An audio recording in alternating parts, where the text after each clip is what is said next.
Clement Greenberg, the art critic, had serious worries about the future of art. It had changed so much in so little time, and in the 1930s was still changing. Who could keep up? What did art even mean anymore? Greenberg needed to figure all this stuff out because that was his job. Let's start by talking about modernism. Modernism can be defined a few different ways, but Greenberg would probably explain it like this. In the olden days, people made paintings of other things. Jesus, or a fancy lady, or a bowl of fruit. The paint itself, and the canvas, and the action of painting were secondary, just a means to an end. Painters painted things because people cared about those things. Oh my god, that's God. That's a really fancy lady. I love fruit. But suddenly, right around the turn of the 20th century, painting became something else, and it changed for a reason. A few reasons, actually. Photography helped. If you could just take a picture of something, why did you have to paint it? So painting was having an identity crisis. But it was bigger than just that.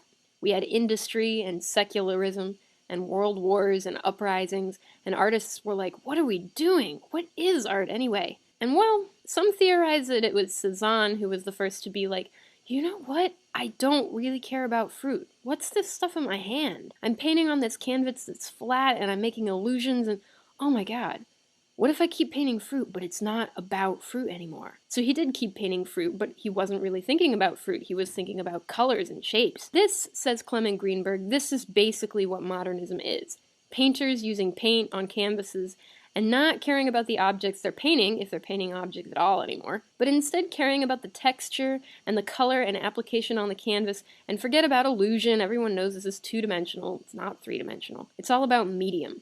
And meaning, which used to be, this is Jesus, this is a fancy lady, this is a bowl of fruit, has changed as well. Paintings no longer have to mean something, in fact, shouldn't mean anything. Splash it on there. Have a total sensuous experience. Okay, maybe this is technically a painting of a lady, but it doesn't matter. It could be a painting of anything, and it would achieve pretty much the same effect.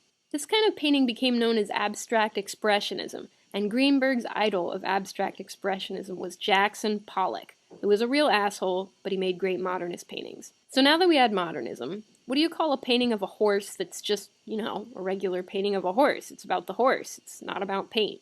Well, if it was made in the 20th century, Greenberg would call it kitsch. It's regressive. We've moved on. If you're still making pretty pictures of horses, you are living in the past. So why was anyone still painting horses? Well, because that's what people like. And when I say people, Greenberg would say commoners, the working class, the proletariat.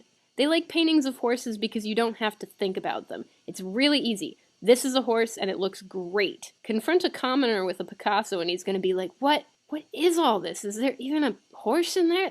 That horse looks terrible. It doesn't even look like a horse. Are those supposed to be people? What's going on? Modernism is a problem because it asks questions that are really hard to answer. So hard that, you know what? They're unanswerable. You just can't do it. You can try, you can theorize if you're educated enough, but it'll all just be opinion, really unscientific. Maybe that sounds bad, but Greenberg did not think it was bad. He thought it was awesome. Art that asks questions nobody can answer. Perfect. Because that's what we need to keep art alive. You have to understand that Greenberg, along with pretty much everyone else in the art world, was terrified to death that art was dying. What does it mean for art to die? For all the questions to get answered. If that waif can look at it and be like, oh yeah, I get it, we're doomed. There's no point in making anything anymore. Greenberg was also terrified of kitsch because it was a mind control tool for fascists. Yes. Hitler's like, everybody likes kitsch, right? Because it means you don't have to think, right? So we can use it for propaganda. And meanwhile, he was looking at the avant-garde painters and being like, oh my god, if people have to think hard to understand, maybe they'll think hard enough to realize that I am an asshole. Get out of Germany. There's some problems with Greenberg's theories on modernism. First of all, they basically ignore several major art movements besides abstract expressionism. Like, what about Dada? Dada wasn't really about painting at all. It was about putting a thing on top of another thing because war is everywhere and nothing makes any sense and we're just gonna go crazy and hang out in cafes standing on our heads. Or what about surrealism? Surrealist painting is totally illusionary. It's totally about objects. Those objects just happen to be giant noses and ants. This is totally fruit. It's just fruit that's hovering in front of a guy's face. What about that, huh, Greenberg? He kept strangely silent on that issue. Another problematic thing with Greenberg, his beloved abstract expressionists eventually became cool to the common folk, too. Abstract expressionism in Playboy, in hospitals, museum gift shop. Because we all get it now. It's about colors and shapes, and we think it's pretty, too. Greenberg's like, oh no. If commoners like it, it is over. Well, art is dead now. And you are dead too, Greenberg.